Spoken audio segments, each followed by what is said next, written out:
شازیہ اور شامل دونوں ایک ہی ادارے میں پڑھتے تھے۔ کالج میں ساتھ تعلیم حاصل کی، پھر یونیورسٹی میں بھی ساتھ پڑھتے رہے۔ دونوں کی شخصیت ایک دوسرے کے ساتھ بہت میچ کرتی تھی۔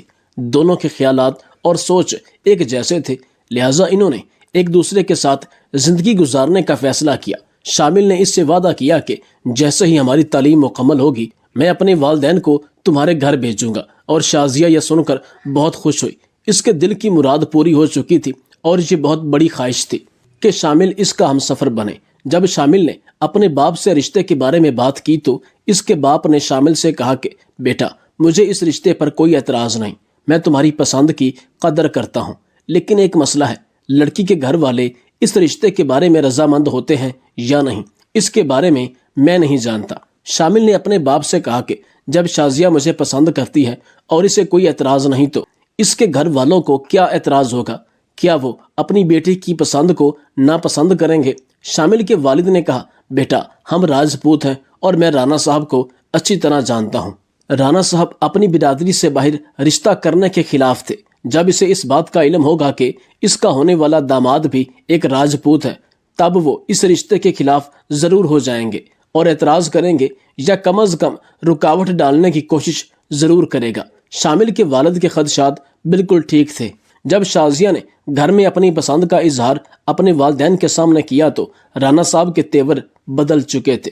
حالانکہ وہ اپنی بیٹی پر اپنی جان نثار کرتے تھے اور اس کی ہر خواہش منہ سے الفاظ نکلنے سے پہلے پوری کر دیا کرتے تھے، مگر یہ اور مسئلہ تھا، اس نے اپنی بیٹی کا پھر بھی لحاظ کیا اور اسے کچھ نہ کہا، لیکن اپنی بیوی سے کہا کہ اپنی بیٹی کو سمجھاؤ، میرا داماد راجپوت ہوگا اور ہم راجپوتوں سے رشتہ اپنائیں گے، ایسا ممکن نہیں۔ رانا صاحب کی بیوی نے اپنی بیٹی سے بات کی تو بیٹی نے کہا، میں شادی کروں گی تو صرف شامل سے ہی، اس کے علاوہ کسی کے بارے میں میں سوچ بھی نہیں سکتی۔ رانا صاحب کو جب بیٹی کی ضد کے بارے میں پتہ چلا تو اس نے کہا، ٹھیک ہے، پھر میری بھی شادی کی ایک شرط ہے، اگر وہ شرط پوری کریں گے تب میں شامل کے ساتھ تمہارا نکاح کروں گا، ورنہ ہرگز نہیں۔ شازیہ نے اپنے باپ سے کہا، ابا جان، آپ شرط بتائیں، شامل میری خاطر ہر شرط پوری کرنے کو تیار ہے۔ رانا صاحب کے گھر کے سامنے ایک بہت بڑا تالاب تھا۔ اس نے کہا، میری شرط ہے کہ اس تالاب میں پانی کی جگہ دودھ جاری ہو جائے تو میں شامل کا نکاح تمہارے ساتھ کروا دوں گا۔ یہ سن کر شازیہ ہکی بکی ہو گئی۔ اس نے کہا، ابا جان، کیسی باتیں کر رہے ہیں، یہ تو ایک ناممکن سی بات ہے، اس سے بہتر ہے کہ آپ صاف صاف انکار ہی کر دیں۔ رانا صاحب نے کہا، مجھے نہیں معلوم، اگر شامل تمہاری خاطر کچھ بھی کرنے کو تیار ہے تو اسے یہ شرط پوری کرنا پڑے گی۔ شازیہ نے شامل کے نام پیغام بھجوایا اور اس کو اس شرط کے بارے میں بھی بتایا۔ جب شامل کو اس شرط کے بارے میں معلوم ہوا تو وہ بہت پریشان ہوا۔ اس نے اپنے باپ کو بتایا تو اس کے باپ نے کہا، بیٹا، میں کہتا تھا نا کہ رانا صاحب اس رشتے کے لیے رضامند نہیں، اس نے جان بوجھ کر شرط رکھی جس کا پورا کرنا ممکن ہی نہیں۔ بہتر یہی ہے کہ تم اس لڑکی کے بارے میں سوچنا چھوڑ دو، اس لڑکی سے اچھی لڑکیاں تجھے مل جائیں گی، تم جوان ہو، خوبصورت ہو، ہمارے پاس اللہ کا دیا ہوا سب کچھ ہے، کسی چیز کی کمی نہیں، اور سب سے بڑی بات یہ ہے کہ رشتے تو دل کے ہوتے ہیں، اگر دل میں ہی محبت نہ ہو، دل ہی آپس میں جڑ نہ پائے تو ایک دوسرے کو برداشت کرنا بہت مشکل ہو جاتا ہے۔ یہ رشتے ایسے نہیں بنتے، رشتے تبھی آگے بڑھیں گے جب ایک دوسرے کے دل میں جگہ ہو، جب دو خاندانوں کی بنیاد نفرت پر ہو اور دل سے ایک دوسرے کو تسلیم نہ کریں، تب رشتے کا کیا فائدہ؟ مگر شامل نے اپنے باپ کو اپنی مجبوری بتائی کہ میں مجبور ہوں، شازیہ کے علاوہ کسی سے شادی نہیں کر سکتا، ساری زندگی یوں کنوارا رہوں گا لیکن کسی اور لڑکی سے شادی نہیں کروں گا۔ شامل کا باپ اپنے بیٹے کے یہ خیال اور ارادے سن کر پریشان ہوا۔ اسے کچھ سمجھ نہیں آ رہی تھی کہ اس مسئلے کا کیا حل نکالا جائے۔ وہ راجپوتوں میں رشتہ نہیں کرنا چاہتا، اس لیے وہ عجیب و غریب شرائط رکھ رہا ہے، اور میرا بیٹا کسی دوسری جگہ شادی نہیں کرنا چاہتا۔ یہ کس آزمائش میں پھنس چکا ہوں۔ اتنے میں شامل کے دادا کے کانوں پر آواز پڑی تو اس نے کہا، کوئی مجھے بتائے گا، پچھلے 2 دن سے تم پریشان نظر آ رہے ہو اور آپس میں خسر پسر کیے جا رہے ہو۔ شامل نے کہا، چھوڑیں دادا جی، آپ کے بس کی بات نہیں، دراصل میری شادی کی رکاوٹ میں ایک شرط حائل ہے، اور شازیہ کے باپ نے جان بوجھ کر یہ شرط رکھی تاکہ میرا رشتہ نہ ہو سکے۔ اس کے دادا نے شامل سے پوچھا کہ کون سی شرط ہے، ذرا مجھے بھی تو پتا چلے۔ شامل نے بتایا کہ رانا صاحب کے بقول اس کے گھر کے سامنے جو تالاب ہے اس میں پانی کی جگہ دودھ کی نہر جاری ہو جائے، تب ہی وہ اپنی بیٹی کا رشتہ مجھ سے کریں گے۔ یہ بات سننا تھی کہ شامل کے دادا نے کہا یہ تو کوئی بڑی بات نہیں، تم شادی کی تیاریاں شروع کرو، شرط میں پوری کروں گا۔ شامل نے دادا کے منہ سے جب یہ الفاظ سنے تو کہا دادا جی کیسی باتیں کر رہے ہیں، پانی کی جگہ دودھ کی نہر کیسے جاری ہوگی؟ اتنا بڑا تالاب ہے، اگر ہم پورے گاؤں کی بھینسوں کا دودھ بھی جمع کریں تب بھی یہ ممکن نہیں۔ دادا نے کہا شامل بیٹا تم اس بات کی فکر مت کرو، رانا صاحب کے نام پیغام کرو کہ ہم شرط پوری کرنے کے لیے تیار ہیں، ہم بارات لے کر آ رہے ہیں، لہٰذا تم شادی کی تیاریاں شروع کرو۔ رانا صاحب نے جب یہ پیغام سنا تو حیران ہوا اور دل ہی دل میں مسکرانے لگا کہ بے وقوف لوگ کیسے میری یہ ناممکن شرط پوری کریں گے، اپنا وقت ہی برباد کریں گے۔ خیر مجھے کیا فرق پڑتا ہے، آنے دو ان لوگوں کو بارات لے کر، نکاح تو تب ہی ہوگا جب یہ شرط پوری کریں گے اور اس تالاب کو دودھ سے بھریں گے۔ شامل کا دادا پوری بارات لے کر رانا صاحب کے ایک گاؤں میں حاضر ہوا اور رانا صاحب سے کہا کیوں رانا صاحب کیا مسئلہ ہے، تم کیوں بچوں کی خوشیوں میں رکاوٹ بن رہے ہو، اور جب بچے ایک دوسرے کو پسند کرتے ہیں تو ان کی شادی میں کیوں روڑے اٹکا رہے ہو؟ رانا صاحب نے کہا بزرگوں زیادہ میں تفصیل میں بات کرنا نہیں چاہتا، ہاں اگر تم یہ شرط پوری کرو تو مجھے اس رشتے پر کوئی اعتراض نہیں۔ دادا جی نے کہا اچھا تو پھر تمہاری کون سی شرط ہے؟ رانا صاحب نے کہا بزرگوں آپ کو سب معلوم ہے، یہ جو سامنے تالاب نظر آ رہا ہے اسے دودھ سے بھرنا ہے، اس پانی کی جگہ دودھ جاری کرنا ہے، اگر ہو سکے تو اس شرط کو پورا کریں اور پھر لڑکی بیاہ کر لے جائیں۔ دادا جان نے کہا اچھا ٹھیک ہے، ہم دودھ سے اس تالاب کو بھرنے کے لیے تیار ہیں، پہلے اس کو خالی تو کرو۔ رانا صاحب نے کہا کیا مطلب ہے بزرگوں، میں آپ کی بات کا مطلب نہیں سمجھا۔ دادا نے کہا اس میں دودھ تب ہی بھرا جائے گا جب یہ خالی ہوگا، اس تالاب میں پانی نہیں ہوگا۔ رانا صاحب نے جب یہ سنا تو کہا بزرگوں کیسی باتیں کر رہے ہیں، اتنے بڑے تالاب کو میں پانی سے کیسے خالی کروں؟ دادا جی نے کہا رانا صاحب ہمیں اس بات سے مطلب نہیں، ہم ایک ایسے تالاب میں دودھ جاری نہیں کر سکتے جس میں پہلے ہی پانی ہو، اسے خالی کرنا ضروری ہے اور یہ آپ کی ذمہ داری ہے۔ بس دادا جی کا یہ جواب سن کر رانا ہکا بکا ہو گیا، اسے کچھ سمجھ نہیں آ رہا تھا کہ کیا جواب دے۔ دادا جی نے کہا مولوی صاحب کو بلائیں تاکہ بچوں کا نکاح پڑھایا جا سکے۔ رانا صاحب نے کہا نہیں، آج نکاح نہیں پڑھایا جا سکتا کیونکہ آج کا دن نحش ہے، میں نہیں چاہتا کہ اس نحش دن کو میری بیٹی کی زندگی کا آغاز ہو۔ آپ 2 دن بعد جمعہ کے دن بارات لے کر آئیے گا، یہ نیک دن ہے اور اسی دن بچوں کا آپس میں نکاح ہوگا۔ دادا جی نے کہا رانا صاحب اپنے وعدے سے مکر نہ جانا، تمہاری عادت ہے وعدے سے مکر جانے کی۔ رانا صاحب نے آنکھیں ملتے ہوئے کہا نہیں، میں اپنے وعدے پر قائم ہوں۔ بارات جب واپس آنے لگی تو دادا جی بہت پریشان نظر آ رہے تھے۔ شامل نے اپنے دادا سے پوچھا دادا جی کیا بات ہے، آپ پریشان کیوں ہیں؟ دادا کہنے لگے بیٹا میرے زندگی میں بہت تجربات ہیں، میں نے بہت سے لوگ دیکھے، مجھے اس بات کا تجربہ ہے کہ کون کس شخصیت کا مالک ہے، کس کے دل میں کیا چل رہا ہے، مجھے آنکھیں پڑھ کر اس بات کی حقیقت معلوم ہو جاتی ہے۔ مجھے اس بات کا خوف ہے کہ رانا اپنے وعدے سے مکر جائے گا، اس کے دل میں کچھ چل رہا ہے، وہ میری بات سن رہا تھا لیکن اس کا دماغ کسی اور جگہ تھا۔ شامل نے کہا دادا جان یہ آپ کا وہم ہے، اب وہ اس رشتے سے نہیں پھرے گا اور اسے کوئی اعتراض نہیں۔ دادا جی نے اپنے پوتے کا ماتھا چوم کر کہا اللہ تمہاری زبان مبارک کرے اور تجھے اپنی پسند مل جائے۔ جمعرات کے دن رانا نے دادا جی کے ہاں پیغام بھجوایا کہ میری ایک اور شرط پوری کرنا ابھی باقی ہے، اگر یہ شرط پوری کر دی گئی تو پھر میں اس رشتے میں حائل نہیں ہوں گا۔ دادا جان نے جب یہ سنا تو کہا رانا مجھے پہلے ہی پتا تھا، تمہاری نیت اب کھل کر سامنے آ چکی ہے، شرم کرو، بچوں کی خوشیوں کے دشمن بنے ہو، بتاؤ کون سی شرط ہے؟ تمہاری ہر شرط پوری کرنے کے لیے تیار ہوں، لیکن تجھے بھی قرآن مجید پر ہاتھ رکھ کر یہ کہنا ہوگا کہ اگر یہ شرط پوری کر دی گئی تو تم بچوں کی خوشیوں کے قاتل نہیں بنو گے۔ رانا صاحب نے کہا بالکل میں اپنی اس بات کا حلف لیتا ہوں۔ رانا صاحب نے کہا میری شرط یہ ہے کہ بارات میں 100 لوگ آئیں اور جن کی دعوت کے لیے میں 200 بکرا ذبح کروں گا، مطلب ہر باراتی کے حصے میں 2 بکرے آئیں گے اور انہیں یہ کھانے پڑیں گے۔ اگر یہ دعوت منظور ہے تب بارات لے کر آ جائیں، ورنہ آنے کی کوئی ضرورت نہیں۔ دادا جی نے کہا جی بالکل ہم آ رہے ہیں، آپ بکروں کا بندوبست کریں، ہمیں آپ کی شرط کے ساتھ ساتھ آپ کی یہ دعوت بھی منظور ہے۔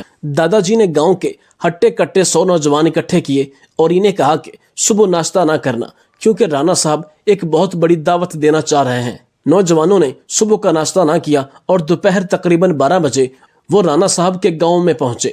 شامل بالکل خاموش تھا، کیونکہ اس دوسری شرط کے بعد شامل کا رانا صاحب سے اعتبار ٹوٹ چکا تھا۔ خیر، جب بارات رانا صاحب کے گاؤں میں پہنچی تو انہوں نے دیکھا کہ دعوت کا بہت بڑا اہتمام کیا جا رہا تھا۔ دیکھا کہ تقریباً 200 بکرے بھونے جا رہے تھے۔ وہ حیران تھے اور دادا جی سے کہا کہ ہم لوگ تو تعداد میں کم ہیں، اتنی زیادہ مقدار میں کھانا کیوں تیار کیا جا رہا ہے؟ دادا نے کہا کہ یہ سارے بکرے تم لوگوں کے لیے ہیں، تمہیں ہی کھانے ہیں، فی بندے کے حصے میں 2 بکرے آ رہے ہیں۔ بس یہ سننا تھا کہ نوجوانوں کے اوسان خطا ہو گئے، سب بھوک سے بے قرار ہو رہے تھے، مگر یہ سن کر ان کی بھوک ختم ہو گئی۔ دادا جی نے جب انہیں پریشان دیکھا تو کہا، بیٹو پریشان نہ ہو، میں تمہارے ساتھ ہوں، میرے ہوتے ہوئے تم لوگوں کو پریشان ہونے کی ضرورت نہیں، تم سب یہ کھانا ختم کر لو گے، بس میری بات پر عمل کرنا ہے۔ اگر رانا صاحب نے ہمیں نیچا دکھانے کے لیے شرط رکھی ہے تو ہماری بھی ایک شرط ہوگی اور رانا کو اس شرط پر عمل کرنا پڑے گا۔ دادا جی نے باورچیوں سے کہا کہ ہمارے باراتیوں کو ایک ایک کر کے بھنا ہوا بکرا پیش کیا جائے۔ دادا جی نے بھوکے باراتیوں سے کہا کہ جیسا ہی بکرا لایا جائے تم سب مل کر 1 یا 2 منٹ میں ختم کر لو گے، اور میری بات کا یقین کرو 200 بکرا آدھے گھنٹے میں ختم ہو جائے گا۔ باراتیوں کو ایک ایک کر کے بھنا ہوا بکرا پیش کیا گیا۔ بھوکے باراتی بکرے پر ٹوٹ پڑتے اور چند ہی منٹوں میں اسے ختم کر لیتے۔ رانا صاحب کی پریشانی میں اس وقت اضافہ ہوا جب 150 سے اوپر بکرے ختم ہو چکے تھے اور باراتی اب بھی بھوکے نظر آ رہے تھے۔ رانا صاحب نے ہار مان لی اور دادا جی سے معافی مانگ کر کہا کہ بزرگوں، میں ہار چکا ہوں، تم لوگ جیت گئے ہو۔ میں ان عجیب و غریب شرائط کے ذریعے رشتے کو ختم کرنا چاہ رہا تھا، مگر آپ لوگوں نے میرے تمام منصوبوں پر پانی پھیر دیا اور میری آنکھیں کھول دی۔ دادا جی نے رانا صاحب کو نصیحت کی کہ بیٹا، 2 دلوں کے درمیان حائل ہونے کی کوشش مت کیا کرو، کیونکہ دل ٹوٹنے کی آواز تو نہیں آتی پر ان کا اثر بہت دور تک جاتا ہے۔ شامل اور شازیہ کی شادی بڑے دھوم دھام کے ساتھ منائی گئی۔ دونوں گاؤں کے لوگوں کو اس شادی کے ولیمہ میں شامل کیا گیا۔ کسی غریب کے لیے ولیمے میں آنے پر کوئی پابندی نہیں تھی، کیونکہ دادا جی کے بقول اگر ہم اپنی شادیوں میں غریبوں کو اگنور کرتے ہیں اور صرف امیروں کو ہی دعوت دیتے ہیں، مگر جب کسی امیر کے گھر فوتگی ہوتی ہے تو یہی غریب ہوتے ہیں جو جنازے کو کاندھا دیتے ہیں، یہ سب سے پہلے حاضر ہو جاتے ہیں، اس لیے ایک غریب کا دل نہیں توڑنا چاہیے۔ کہتے ہیں کہ ایک لڑکی کی یہ ڈیمانڈ تھی کہ تم داڑھی شیو کر لو تو پھر ہی وہ شادی کرے گی۔ حسن کی امی اس کے قریب آ بیٹھی تھی۔ حسن کو یہ خبر سن کر دھچکا سا لگا تھا، ساتھ ہی دل پر تکلیف کا ایک بھاری بوجھ آن گرا۔ کیا یہ نازیہ نے کہا ہے؟ اسے جیسے یقین نہیں آ رہا تھا۔ شادی کو صرف 1 ہفتہ رہ جانے پر منگیتر کی طرف سے ایسی بات سننا، اور وہ بھی اس حال میں کہ اب دل میں جگہ بن چکی ہو، محبت سی محسوس ہونے لگی ہو، تکلیف کا عالم ناقابل بیان تھا۔ ہاں بیٹا، حسن کی ماں نے کہا کہ مجھے بھی یقین نہیں آ رہا تھا، اس لیے خود اس سے ہی پوچھ کر آ رہی ہوں۔ میری مانو تو اس کی مان لو، کیا ہے اس میں؟ ایک داڑھی ہی کی تو بات ہے۔ آج کل تو لوگ 2 ٹکے کی جاب کے لیے بھی داڑھی چھوڑ دیتے ہیں، تمہارا تو پوری زندگی کا سوال ہے۔ بیٹا، اتنی اچھی لڑکی ہے، پڑھی لکھی، خوبصورت، جوان، اچھا خاصا خاندان ہے، خود وہ ڈاکٹر ہے، لاکھوں میں تنخواہ ہے، زندگی ساری اگر بیٹھ کر بھی کھائے گا تو کچھ نہیں ہوگا، اور کیا چاہیے تمہیں؟ اب ضد نہ کرنا بیٹا۔ شمیلہ صاحبہ بیٹے کو سمجھانے لگی، پہلے منگیتر، اب ماں، اور کس کس کا مقابلہ کرنا پڑنا تھا۔ حسن کا صدمے سے حلق گھٹنے لگا تھا۔ امی جان، جب اس نے مجھے پہلے قبول کیا تھا تو اس داڑھی کے ساتھ ہی کیا تھا نا۔ آج اگر ڈاکٹر بن کر اس کی سوچیں آسمان پر پہنچ گئی ہیں تو اس میں میرا کیا کوئی قصور ہے؟ میرا کوئی قصور نہیں۔ دل غم سے چور چور تھا، ایک طرف دل ہے اور دوسری طرف ایمان، ایک جانب دنیا قدموں میں ہے اور دوسری جانب اللہ، ایک رستہ دل پسند زندگی کی طرف جاتا ہے اور ایک ہجر کی تنہائیوں کی طرف۔ حسن سنسان پارک میں بیٹھا خود سے مخاطب تھا۔ آج بہت بڑا امتحان لے لیا تھا اس سے اس کے رب نے۔ آج پتہ چلنا تھا جو دین کے نعرے لگانے والا حسن تھا وہ واقعی دل سے ایمان لایا تھا یا رب سے محبت کے سارے دعوے کھوکھلے تھے۔ حسن کے ذہن سے پرانی خوبصورت یادیں گزرنے لگی۔ وہ جب پہلی مرتبہ نازیہ کے گھر گئے تھے، جب رشتے کے لیے ہاں ہوئی تھی، دوستوں کا شادی کی خبر پر چھیڑ چھاڑ، ہنسی مذاق، پھر اچانک حسن کی آنکھوں میں نمی اتر آئی۔ ایک داڑھی کی بات نہیں ہے، میری پوری آخرت کی بات ہے۔ پلکوں پر کچھ قطرے نمودار ہوئے۔ اللہ اکبر، قریبی مسجد سے اذان گونجنے لگی۔ اللہ اکبر، اللہ سب سے بڑا ہے۔ اف، بے شک اللہ سب سے بڑا ہے، سب سے پہلے بھی ہے اور سب خواہشات سے اوپر بھی ہے۔ حسن دل ہی دل میں بے اختیار کہہ اٹھا، آج مجھے بھی ایک بدر لڑنی ہے، ایک احد پر قربان ہونا ہے، پر میری دفعہ میدان میرا دل بنا ہے، ہر خواہش قربان ہے تجھ پر میرے محبوب، اس دل پر آج میں خود چھری چلا دوں گا۔ دکھ سے آواز زندگی تم کیا جانو کہ ادائے ابراہیمی کیا ہے، رب کی رضا کی خاطر خود کا دل دکھا دینا۔ 1 سال بعد آئے نا پہلے کھانا کھا لیں پلیز۔ آمنہ محبت سے اپنے شوہر سے گویا تھی، ابھی 1 گھنٹے تک کا کچھ نہیں کر سکتا۔ آمنہ آج واقعی بہت کام ہے۔ حسن کام کرتے تھوڑا قریب ہوا اور جواب دیا، آج آپ اکیلے ہی کھانا کھا لو، مجھے بہت کام ہے۔ حسن نے اپنی بیگم سے کہا۔ اس کی بیگم آمنہ نے کہا، ابھی تک میں نے کچھ نہیں کھایا کہ آپ کے ساتھ ہی کھاؤں گی۔ آمنہ نے کچھ دیر خاموشی سے بیٹھنے کے بعد دھیمی سی آواز میں کہا، کیا رے پہلے کیوں نہیں بتایا؟ حسن نے سب کام چھوڑ کر اپنا رخ پوری طرح اپنی بیوی کی جانب پھیر لیا، اور اب بہت بھوک لگ رہی ہے۔ آمنہ نے سوال نظر انداز کرتے ہوئے دکھی سا منہ بنایا۔ حسن اپنی ہنسی نہ روک سکا۔ حیرت ہے، میڈم کو تو 1 منٹ بھوک برداشت نہیں ہوا کرتی، آج 3 گھنٹے کیسے گزار لیے؟ آمنہ بھی مسکرا دی۔ لگاؤں پھر کھانا؟ جی جناب۔ ملکہ عالیہ بھوکی ہوں اور ہم خیال نہ کریں، ایسا ممکن ہے بھلا؟ حسن شرارتن اس سے گویا تھا، اپنا کام بند کر چکا تھا۔ آمنہ شرماتی آنکھوں سے ہنستے ہوئے کچن کی جانب چلی گئی۔ نازیہ کے ٹھکرا دینے کے معاملے کو 1 سال بیت چکا تھا۔ حسن نے اپنی منگیتر اور سنت کی داڑھی میں سے سنت کو چنا تھا۔ اس فیصلے پر وہ دنیا دار لوگوں کی نظر میں بے وقوف ترین ٹھہرا تھا۔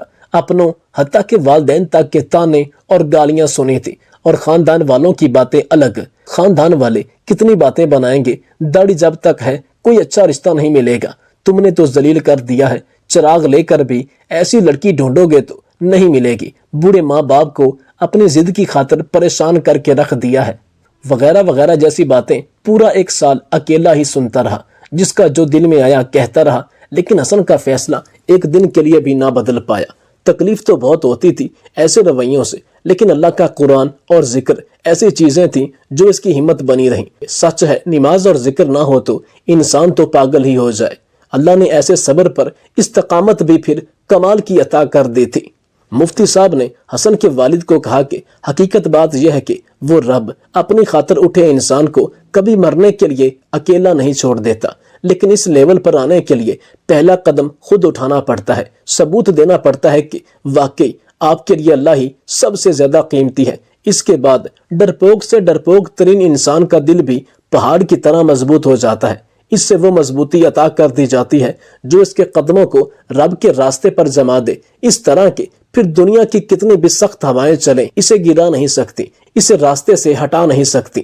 لیکن اس راہ پر صرف دکھ، تکلیف اور محرومیاں ہی نہیں ملتی، بلکہ انسان وقتاً فوقتاً انعام سے بھی نوازا جاتا ہے، جیسے آج حسن کو نوازا گیا تھا۔ عرصے کے بعد، گپ اندھیروں اور طوفانوں کے بعد اس کی کشتی کو بھی کنارے لگا دیا گیا تھا۔ اسے آمنہ جیسی ایمان والی، محبت کرنے والی، شرم و حیا والی ایک پردہ دار خوبصورت بیوی عطا کر دی گئی تھی۔